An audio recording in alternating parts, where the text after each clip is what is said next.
Hey guys, Jake from Full Access UTV, and today might be a long one.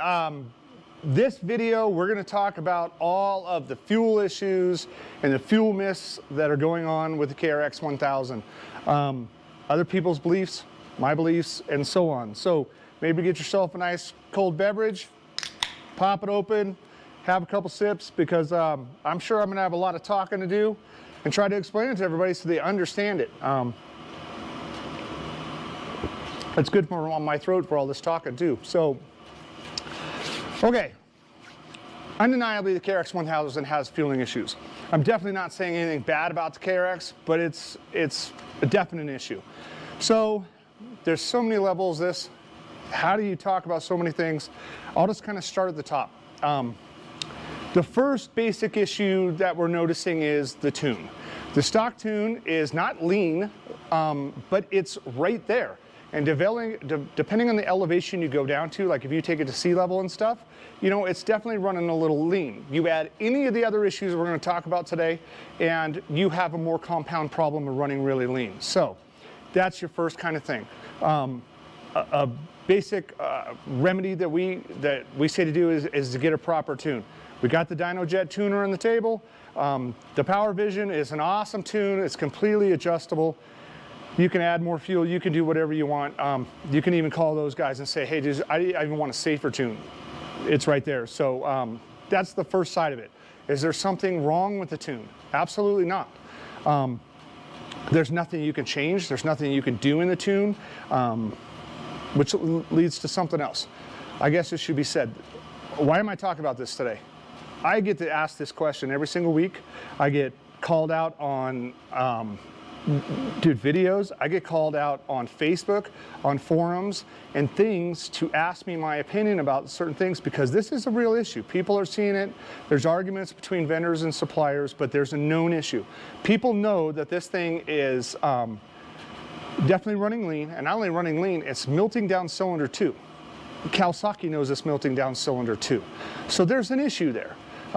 That's what we're here to talk about today. You know, why? It's intriguing. I have been chasing this. We've been going over this left and right. We have been up and down everything, and hey, I think we've gotten into it, and I'm excited about that. So, I mean, I backed it up in my wallet and say, hey, I think this is right. So, okay, I'll take a sip, back to the top again.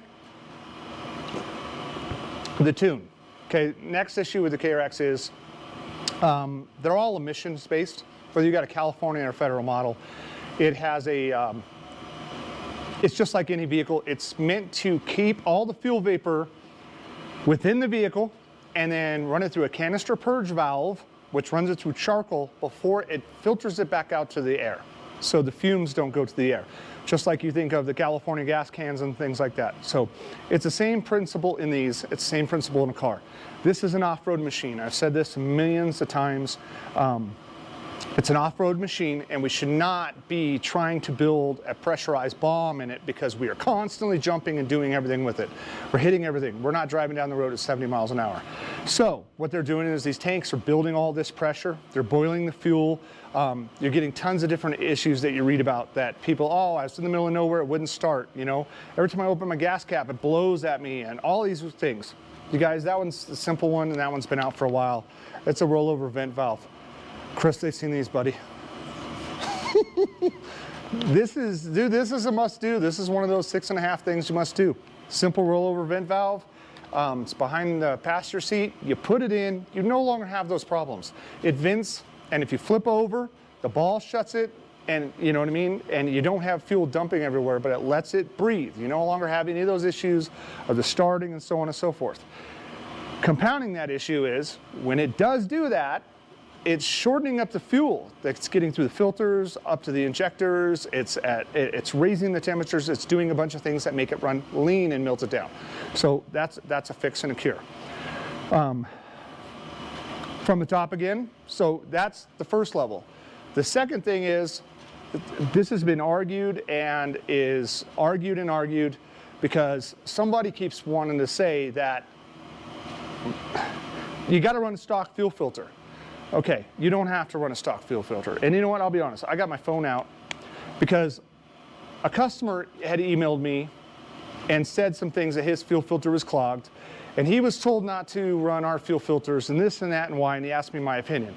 Well, I ended up thinking, God, this is the 40th time I've talked about this. And so I typed it up really nice for him, let him read it, but more importantly, I copied it and I put it on our website. So if you look at our fuel filters on the website, it's right there and you can read it. But I brought the phone to read it. I don't think I need to. It's pretty straightforward. These filters have been used in automotive, dirt bikes, ATVs, street bikes, Corvettes, you name it. This is the correct filtration for that. And there is no way that you need more filtration than this. Now, Kawasaki decided to do a different fuel filter, and it is very restrictive. It's made a totally different material. Some people talk about when it turns gray, it's filthy. That's all not true. It's just, you can't tell when it's dirty. It is just a bad design. What happens is so restrictive that it's basically just like these, but it's even longer because they knew it was restrictive, so they went to a longer fuel filter than the short one. And what happens is you're under throttle, you're trying to get so much fuel through it that it sucks itself shut and it doesn't let fuel go up to the fuel pump. I mean, it's really that simple. I have a competitor who said, hey, oh, you don't want to do this, and we got all these, and it wasn't me that said a word, it was customers, it was dealers who were saying, man, these are brand new, and they're sucking the fuel filter shut on the dyno, brand new. How can he say it doesn't need it? Kawasaki knows that there's an issue with the fuel filter, and they're going to come out with a new superseded part number. So how can you say it doesn't need the fuel filter? It does. And at minimum, you need this, because this is so much less restrictive. So this is, the second, or call it third step or whatever of the plan, but run this high flow fuel filter. It's been used in everything. So thinking back to what's their understanding and why are they arguing, and hey man, I can reverse engineer this for you. So if you don't do those, the first thing in line that you're probably going to lose, which is happening to everybody, is you lose a fuel pump. That's over $800 for a fuel pump, okay? And when you start losing the fuel pump, it starts not building the pressure, in turns making the motor run lean, pop. Everybody knows, pop, pop, cylinder number 2, pop, pop, all these things. Okay, so $800 fuel pump or run these. Okay, well, what if it doesn't filter enough? Can you do anything else? There's another filter above the fuel pump, and that one's not going to protect anything either. It doesn't have the microns that these do, but it's just like your last resort. So if the pump destroyed itself and tried to spit plastic, it would catch it and throw it back down the system. So anyways, you're not going to have that problem. So what if you ran these and it wasn't filtering enough and you lost the injectors? Injectors are $55 to $114. And let me tell you something, if you lost an injector, you're going to know it. You're absolutely going to know it, because it's a 2-cylinder motor. If you lose one injector and it's starting to fail, you're going to feel the miss, you're going to hear that miss, and if it's just done, you're going to lose 50% of your power, half, because it's a 2-cylinder motor. So I don't care if you're mechanically inclined, you're 75 out here in a KRX. When that happens, you're going to know it, okay? You're just going to know that happened and you shouldn't be driving it and something happened. So no, that's not part of it either. I mean, there's no reason. In the end, we are running these motors lean, and all these compounding things are melting them down one after the other. So let's better it. You do this, you do that, you do that. Think about the price of a motor right now.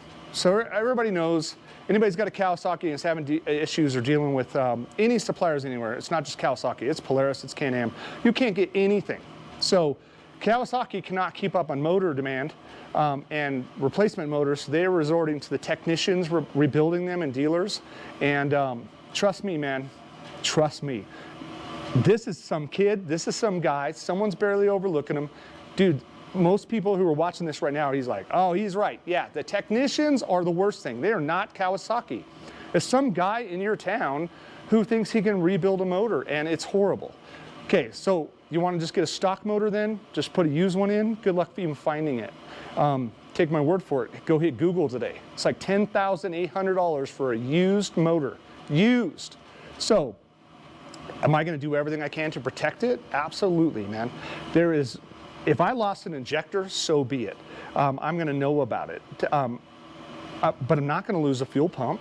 and I'm not going to lose any of the other things we talked about. So, but I'm going to alleviate the one thing that's happening to everybody. And I could see Chris is sitting here recording, and he's like leaning from one foot to the other. He's like, this is hard. But anyways, it's going to be a long video, bud. No matter what in this car, you're burning it down right now. And it's so hard to say because no one knows it, no one feels it, no one experiences it and truly understands it. The dealers are seeing it. Cylinder 2 is melted down. Cylinder 2 is burnt down. People call me going, it's just running, it's falling flat on its face. Oddly enough, I say first thing, pull out the air filter, clean out that area, and go for a run. It's either fuel, spark, air, fuel, or spark, right? So the air filter eliminates, it's a dirty air filter, and then the next thing is the fuel supply. So we've figured out quite a few times it's fuel pumps and things like that. Never injectors, but it's definitely been fuel pumps are fried because they're not getting the fuel adequate to keep them cool. So hopefully I'm not rambling too much. Hopefully you guys are following me through so far. But so the biggest thing is we are slowly melting these things down. And unless you have an air-fuel ratio gauge built into your KRX, there is no way for you to know. It doesn't matter if you run it hard or not. If it's not the correct air-fuel ratio gauge or fuel ratio, you're melting it down. That's all there is to it. Now, I don't care if you've got a Lexus, a Rolls-Royce, a KRX 1000, a Polaris, or a lawnmower. There's correct air-fuel ratio. And if it's wrong and they run lean, you melt them down. That's it. Period. Doesn't matter what car it is.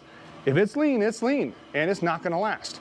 So we are slowly killing the motors, and we're hearing about it more and more because, I mean, these things have been out for like 2 years now. So people are seeing the long term, and then some people are doing bad tunes, and the fuel pumps are starving, and they're not getting fuel, and they're melting them down, and we're losing cylinder 2 and so on and so forth. So anyways, fuel filters leads me to the next step of this puzzle.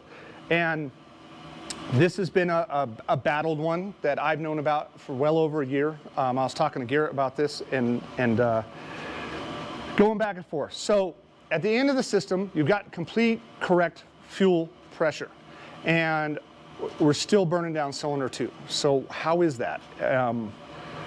What is going on there? I mean, that is some engineering stuff, but on the side of it, Garrett was working with Bill. Bill is with Kawasaki. He's been with Kawasaki forever. He's one of the guys that was designing and developing all the supercharged watercraft and things you know about and so on and so forth. And pretty much what you're looking at today was what Bill had designed. It was his thought and I mean, the guy's super smart. So what he came up with, it makes sense to me. And his issue was that it's not a central jump fuel rail for 2 injectors. If you look at the fuel rail, and I'll show you today, your fuel rail marks from left to right, your fuel comes in on one side. It goes past the first injector, and the second injector, cylinder number 2, is at the end. So basically, it's not getting the fuel here. Another thing that explained to me from them was it's a 180-degree firing motor. There is a harmonic there. There is a tone, a verbulation.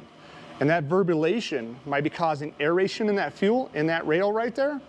And because of the pressure and the first one taking it, because it's the nearest the freshest inlet, the second one is getting bubbles, blah, blah, blah, blah, blah, blah, and you know, the all that stuff. But if it makes sense, it makes sense to me. And I was like, okay, you know, so there's a frequency and tones. We all know about that. And I don't understand it. I've never heard it, but I mean, he's smart enough to know about it. Now, so he came out with this, and I'm going to have Chris show it to you. This is a central dump billet fuel rail.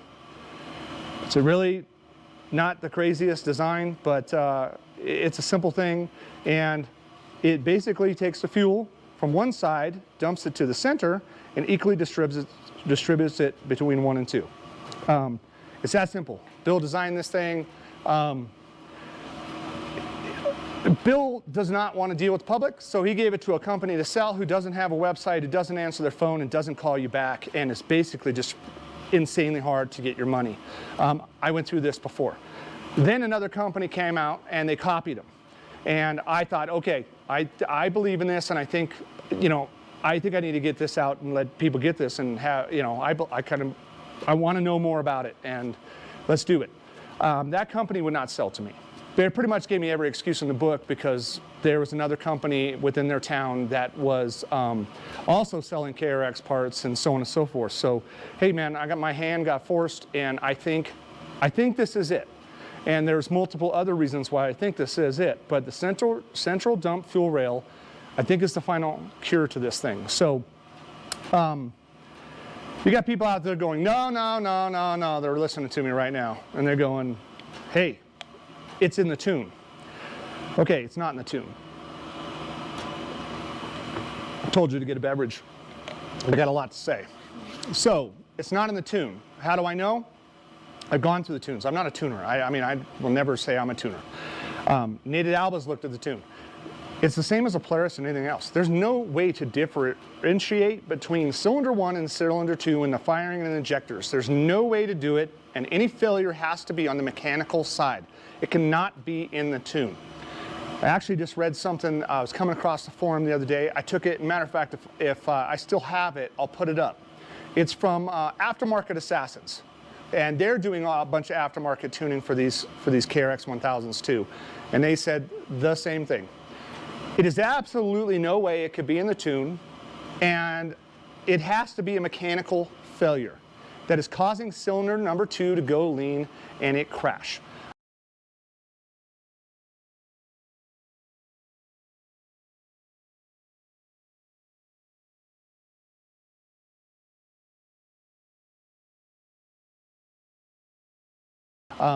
And that is it. So that's where I'm at, man. You guys, I know a lot of people, other vendors and so on and so forth, think, hey man, this thing has got to be in the, it's got to be in the tune. It's not in the tune. It's a collaboration of a bunch of just things that have, you know, led it to be a problem. And here we are. So I've been running this for a year.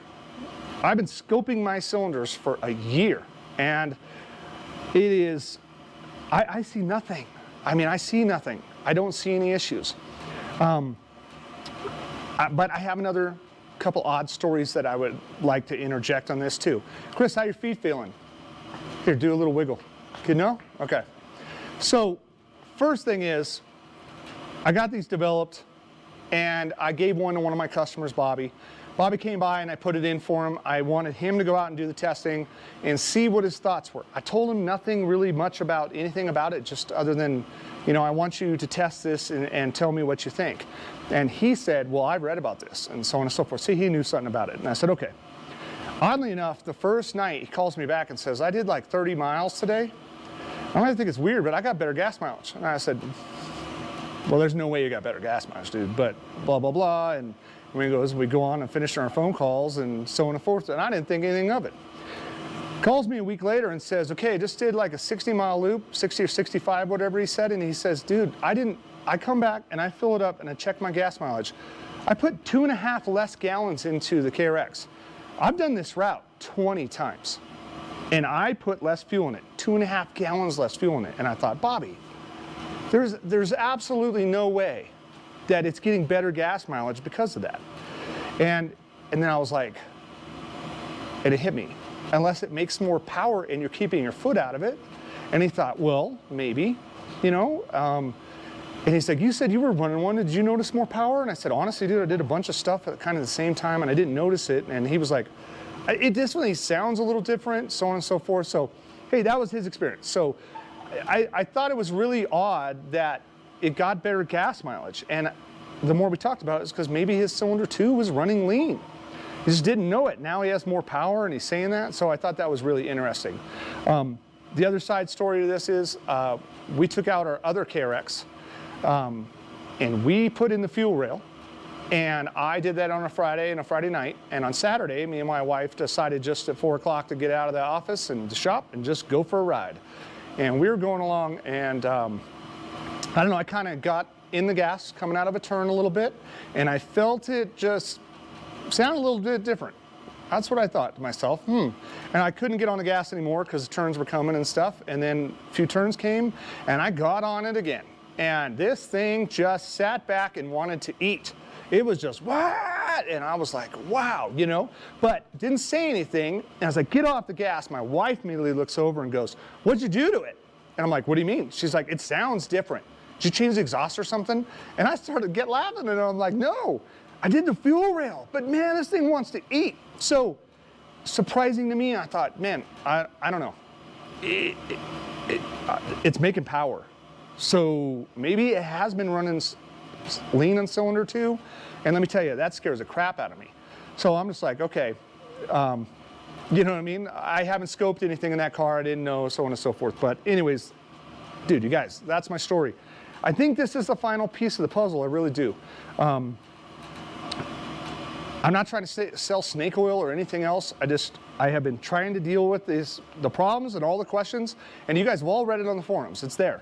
I think this is the final piece of the puzzle, but it's everything together that has made a big problem, and I think this is it. So I'm pretty excited that we got them out. We got them online, and they're not going to be $250. They're not going to be $200.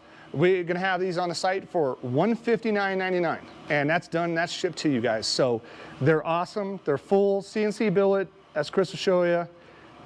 Got our logo engraved on top of them. I mean, we make every single part of these things, and we are completely, thoroughly cleaning them out, testing all the fittings and everything else, but it's done. So the next step of this video, guys, is hopefully, there must have been like, what, 20 minutes or something maybe of rambling? Hey, good. Hopefully you guys understand. This has been a big thing. This has been a lot of conversations. And I'm sure you hear me talking about it. You're like, man, he knows a lot about that. Yeah, dude, this is it. So I'm gonna show you how to put it into this KRX and how simple of an install it really is, just for that peace of mind of knowing, hey, we're not doing that. So next step we're gonna do is I'm gonna show you how to take apart the back of this car. Okay guys, so got a 2021 KRX.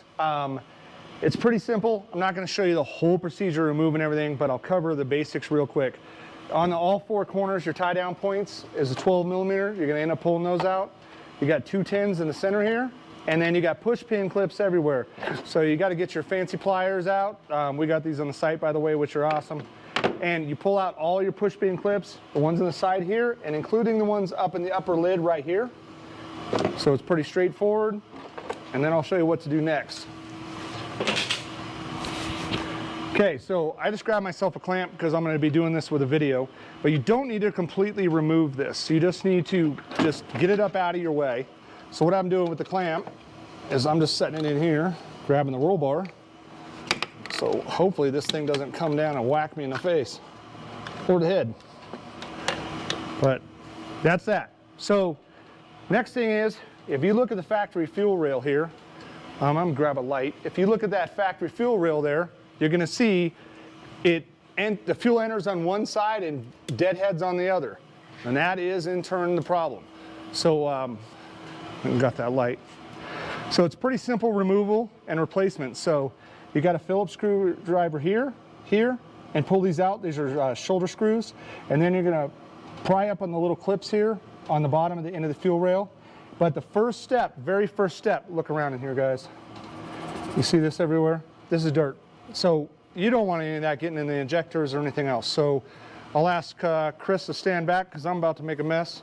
But I'm gonna get out my air. If you guys don't have air, just do whatever you can and try to watch your arms. Don't knock anything in there or anything else. Just be careful and be clean.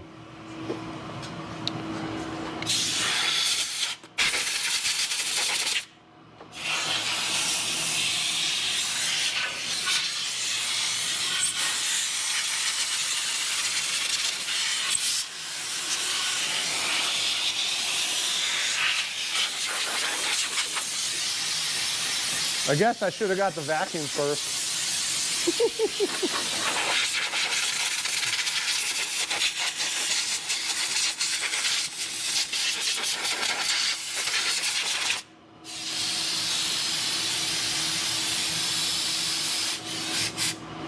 Okay. Clean her up a little bit. I'm gonna grab my Phillips screwdriver and my pick, and I'm gonna grab the rags. Okay, so depending on how long your KRX has been turned off, I mean, if you just pulled it in, you're gonna have a bunch of pressure here at this fuel rail. If it's been sitting for a few days or a day or whatever, then a lot less will be in there. But what you wanna do is kind of get underneath the bottom here, and you wanna kind of pick up and pull it outward and get these little corners up. So it's a little bit tricky. Put my finger underneath the other side and try to do it. So there, that side I got up. I'm gonna try to keep that side up with one finger, pull up on this side with the other finger, and slowly pull this thing up, just like that. That's it. So that's your trickiest part. Your next part is just, I got the wrong screwdriver.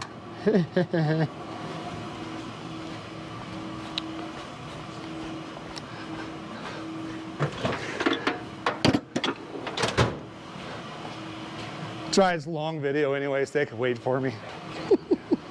So number 2 Phillips, okay? Push in, twist them and break them. Okay, so I'll go ahead and pull one out.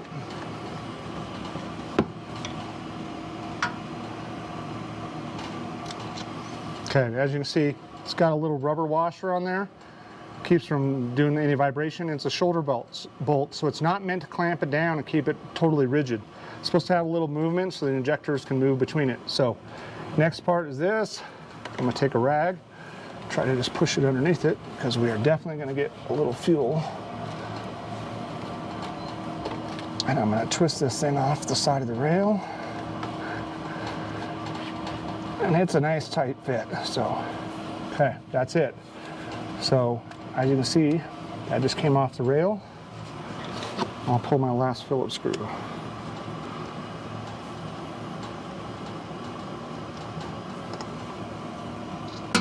Okay. Now to slightly pull up on this, and while I'm doing it, I'm just going to try to push those injectors and kind of keep them down in that motor if I can.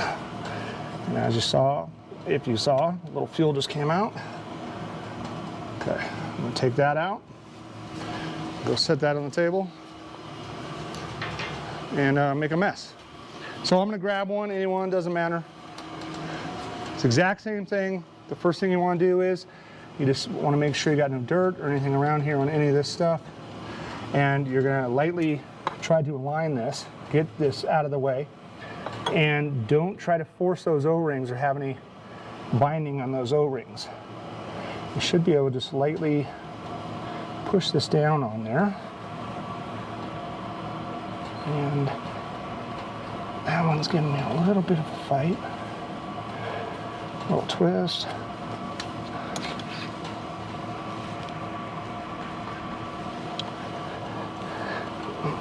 Push down and twist.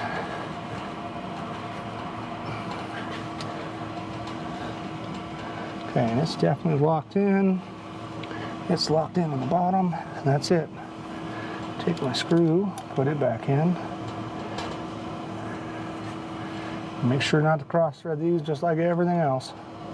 But especially anything aluminum, they're not forgiving.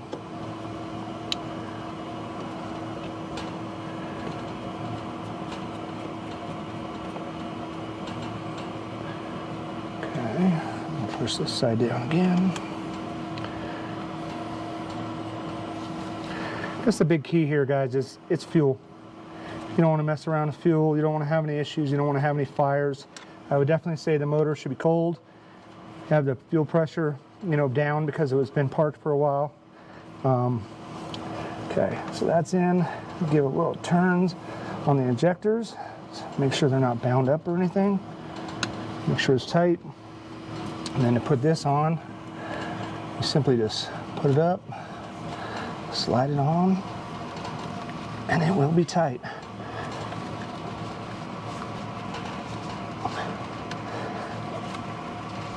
Boom, that's it.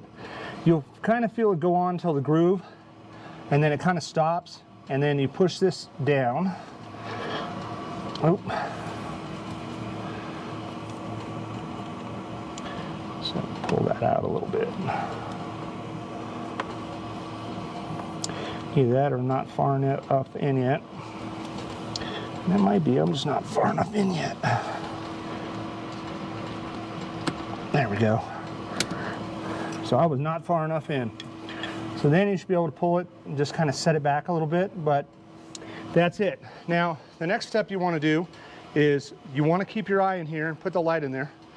You want to turn your key on. You don't want to get it running, but you definitely want to turn the key on, and you're going to be looking for any fuel leaks. I mean, we seal these things and we give them plenty of time to seal and everything, but you got a pipe plug here, you got one on the bottom, and you got the fuel rail here, and then your inlet side. You're just going to look for any kind of fuel leaks at all. Chris, if you see one, holler.